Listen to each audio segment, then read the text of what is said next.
Hi guys, நம்ம இன்னைக்கு பார்க்க போகிற ரெசிபி என்னன்னு பார்த்தீங்கன்னா தீபாவளி ஸ்பெஷல் லட்டு எப்படி செய்யலாங்கிறத பார்க்கலாம். எல்லாருக்குமே லட்டு செய்ய தெரியும்.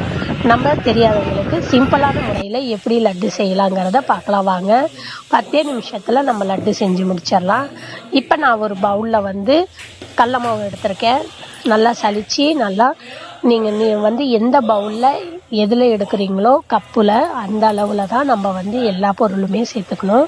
நான் கொஞ்சமாக சோடா உப்பு சேர்த்துக்கிட்டேன். தண்ணி கொஞ்சமாக ஆட் பண்ணிவிட்டு கரைச்சி விட்டுக்குங்க. அந்த உருண்டை இல்லாமல் நல்லா கரைச்சி விட்டுக்குங்க. உருண்டையாக இருந்தால் நம்ம எண்ணெயில் போடுறப்ப ஒரு மாதிரியாக இருக்கும். அதனால் உருண்டை இல்லாமல் நீங்கள் நல்லா மிக்ஸ் பண்ணி கரைச்சி விட்டுருங்க. கரண்டியில் கரைக்க முடியல அப்படின்னா கையிலையும் நல்லா கரைச்சி விட்டுக்கலாம். அதுக்கப்புறமா பார்த்தீங்கன்னா உங்களுக்கு கலர் ஃப்ளேவர் ஏதாவது வேணும்னா நீங்கள் சேர்த்துக்கலாம். எல்லோ, ரெட்டு, இந்த மாதிரி நிறைய கலர் இருக்குது. அந்த அளவுக்கு நீங்கள் சேர்த்துக்கலாம். டார்க் ரெட்டும் இருக்குது, லைட் ரெட்டும் இருக்குது. நான் இன்றைக்கி கொஞ்சம் டார்க் ரெட்டில் போட்டிருக்கேன். எல்லோவும் ரெட்டும் கலந்த மாதிரி போட்டிருக்கேன். நீங்கள் உங்களுக்கு என்ன கலர் தேவையோ அந்த அளவுக்கு நீங்கள் சேர்த்துக்குங்க. கொஞ்சமாக சேர்த்துக்கிட்டா போதும். அதுக்கப்புறமா பார்த்தீங்கன்னா நம்ம சர்க்கரை பாகு ரெடி பண்ணலாம்.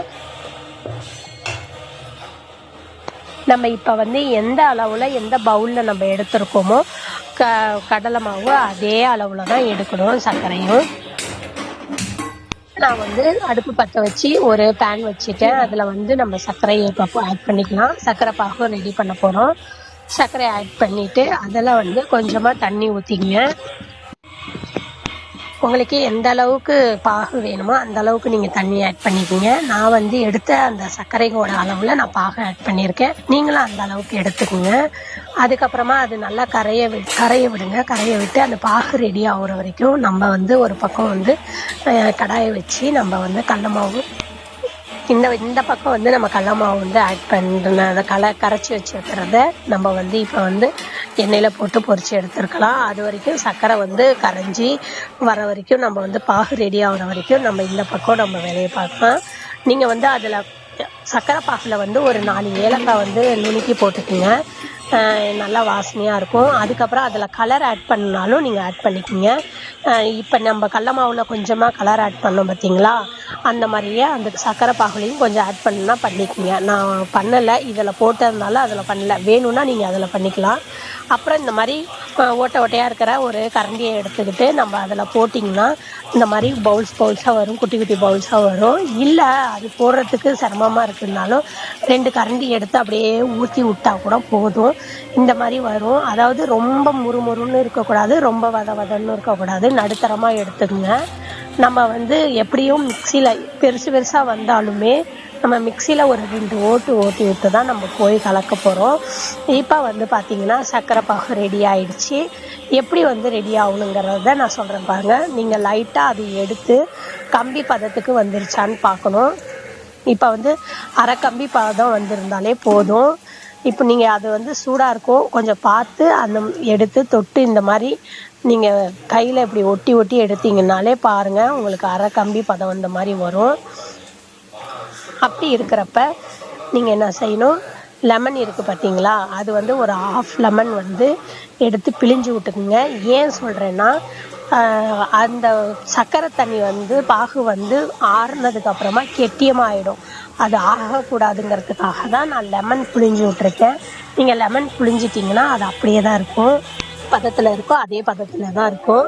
இங்கே பாருங்கள். இப்போ இந்த மாதிரி நிறைய பெரிய பெரிய பீஸ்லாம் இருக்குது பார்த்தீங்களா. நான் அது மிக்சியில் போட்டு ஒரு 2 ஓட்டு ஓட்டிக்கிட்டிங்கன்னா நீங்கள் கலக்கிறப்ப கொஞ்சம் நல்லா ஈஸியாக இருக்கும்.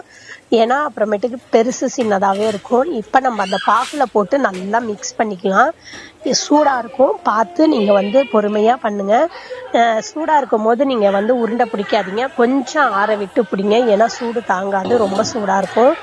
கொஞ்சம் ஆற விட்டு பண்ணிங்கனாலே போதும். இப்போ உங்களுக்கு தண்ணி மாதிரி இருக்கிற மாதிரி தெரியும். அப்புறம் கொஞ்சம் ஆற விட்டு நீங்கள் உருண்டை பிடிச்சிங்கன்னா கெட்டியமாக ஆகிடும். நெய் இருந்தால் கொஞ்சம் நெய் ஆட் பண்ணிக்கங்க. நெய் போட்டிங்கன்னா நல்லா டேஸ்ட்டாக சுவையாக இருக்கும். எந்த அளவுக்கு நீங்கள் நெய் கொஞ்சம் போடுறீங்களோ அந்த அளவுக்கு டேஸ்ட்டாக இருக்கும். நான் ஒரு 4 ஸ்பூன் நெய் ஊற்றிருக்கேன். நீங்கள் உங்களுக்கு விருப்பமானதை நீங்கள் போட்டுக்குங்க. எந்த அளவுக்கு தேவையோ அந்த அளவுக்கு போட்டுக்குங்க. முந்திரி திராட்சை இருந்துச்சுன்னா நீங்கள் நெய்யில் போட்டு வறுத்து எடுத்து அதில் ஆட் பண்ணிக்கோங்க. நான் வந்து இன்னைக்கு வந்து முந்திரியும் திராட்சையும் எடுத்திருக்கோம். உங்களுக்கு திராட்சை பிடிக்கலன்னா முந்திரி மட்டும் ஆட் பண்ணிக்கோங்க. இல்லைன்னா பாதாமும் வேணும்னா பாதாம் நட்ஸ் வந்து நட்ஸில் நீங்கள் உங்களுக்கு என்ன ஃப்ளேவர் பிடிக்குமோ அது மாதிரி எடுத்து நீங்கள் யூஸ் பண்ணிக்கோங்க.